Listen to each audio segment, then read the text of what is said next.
നിന്റെ നാട്ടിൽ ഓടിയിടന്നാട്ടാ കാശ് കടം വാങ്ങിച്ചേക്കുന്നത്. അതുകൊണ്ട് നാട്ടുകാരിപ്പോ എന്നെ ഒട്ടിക്കുക. അത്താപ്പാടി ജമാലിന്റെ 2 കൊടുത്തു. ജമാലിന്റെ എന്തോ 2 കൊടുത്തെന്ന്? എടാ 2 ലക്ഷം രൂപ മേടിച്ചെന്നവൻ. ആ മേളത്തെ സുമതിയും കൊടുത്ത്. സുമതിയാ? അവള് നമുക്കൊന്നും തന്നിട്ടില്ല. കടം ചോദിക്കണം, വേണ്ടാത്ത ചോദിക്കാതെ. അച്ഛാ ഒരു 200 രൂപ എണ്ണ അടിക്കാൻ എടുത്തോട്ടെ. ആരെടുത്ത് വെച്ചിട്ടെടുത്ത്? എന്റെ അടുത്ത് ചോദിച്ചിട്ടല്ല വണ്ടി നിന്നത്, അതുകൊണ്ട് കൂടുതൽ ചോദ്യം ഉത്തരവൊന്നും വേണ്ട. എടാ എന്റെ വാങ്ങിച്ച 1.5.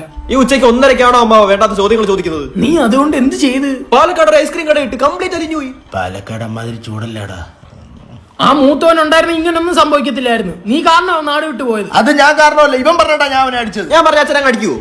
എന്നാ ഇന്ന് വൈകിട്ട് ഫുൾ എടുത്ത് അടിക്കാൻ പറ്റുമോ? ഓക്കെ, ഇവന്റെ ആവശ്യം. ആ അങ്ങനെയാണ്. May I come in?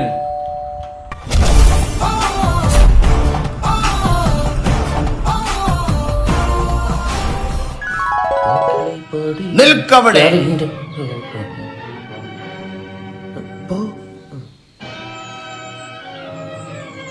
എന്താ അച്ഛാ, കാപ്പി കുടിച്ചായിരുന്നു? ഇവന്റെ ഒരു ഇൻഫർമേഷൻ കിട്ടി. അച്ഛാ ചെക്ക്. ചെക്കല്ല, ക്യാഷാ. എന്തുവാടാ ഇത്? അച്ഛന്റെ പോക്കറ്റിൽ മച്ചിന്റെ മുകളിൽ. നന്നായി ജീവിക്കാൻ നീ എന്റെ പോക്കറ്റിൽ നിന്ന് കക്കണ്ട. എടാ ഒരു ചായ കുടിക്കാൻ പേടിയാ. ആകാശ് വീട്ടിൽ കൊടുക്കാലോ എന്ന് വിചാരിക്കും. ഇവ ആകാശം കക്കും. അച്ഛനുള്ളതല്ലേ എനിക്കുള്ളതല്ലേ? നല്ലൊരെണ്ണം കൊടുക്കച്ചാ. മോനെ മൊണ്ണേന്ന് വിളി, അതാണല്ലോ ശീലം. എൻ ജീവനായൊരേട്ടനല്ലേ എന്നെ നീ ജോൺ, ഞാൻ ഇവിടുന്ന് പോയതല്ലേ. നീ ഇത്രയും കാലം എവിടായിരുന്നു മോനെ നീ? ഒരുപാട് അളിഞ്ഞു നടന്നു. ജീവിക്കാനായി പല വേഷം കെട്ട് ഞാൻ ചെയ്തു.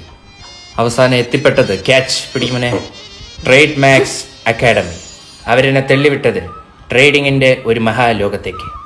എന്നിട്ട് അവർ കഴിഞ്ഞ 2 വർഷത്തെ ബെസ്റ്റ് ട്രേഡിംഗ് ഇൻസ്റ്റിറ്റ്യൂട്ടിനുള്ള അവാർഡ് വാങ്ങിച്ച അക്കാഡമിയാണ്. നിനക്ക് അവരുടെ 3 ക്ലാസ് അറ്റൻഡ് ചെയ്തിട്ട് ഇഷ്ടമായില്ലെങ്കിൽ അവർ 110% റീഫണ്ട് തരും.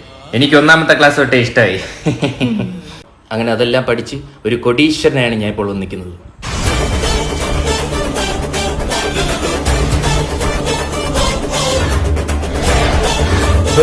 എന്നാലും എന്റെ മോനിങ് വന്നല്ലോ. അച്ഛന്റെ മടിയിരുന്ന് പാപ്പൊണ്ണല്ല ഞാൻ വന്നത്. അമ്മാവ, ജയലക്ഷ്മിയോട് പറയൂ ചക്കിപ്പയ്യൻ തിരിച്ചു വന്നെന്ന്. അവൾ കാത്തിരിക്കുമായിരിക്കും. അവള് കെട്ടി 4ാമത്തെ കൊച്ചിന് വേണ്ടി കാത്തിരിക്കുന്നു. 4? അതെങ്ങനെ ശരിയാവും? സിനിമയിലൊന്നും ഇങ്ങനല്ലല്ലോ. കൊള്ളയേട്ടാ, നല്ല സത്യമായിരുന്നു. അവക്കൊട്ട് ക്ഷമയില്ലായിരുന്നു മോനെ. അത് 4 കേട്ടപ്പോഴേ മനസ്സിലായി. നിനക്ക് വേണ്ടി അച്ഛൻ നല്ലൊരു പെണ്ണിനെ കണ്ടുപിടിച്ചു തരും. ഇനി പെണ്ണയ്ക്ക് പോവല്ലേ? കാശുള്ളപ്പോ പെണ്ണില്ല, പെണ്ണുള്ളപ്പോ കാശുമില്ല. ചേട്ടാ അക്കൗണ്ട് എത്ര ആണ്? എത്ര ഉണ്ടെങ്കിലും കണ്ടോണ്ടിരിക്കത്തേ ഉള്ളൂ.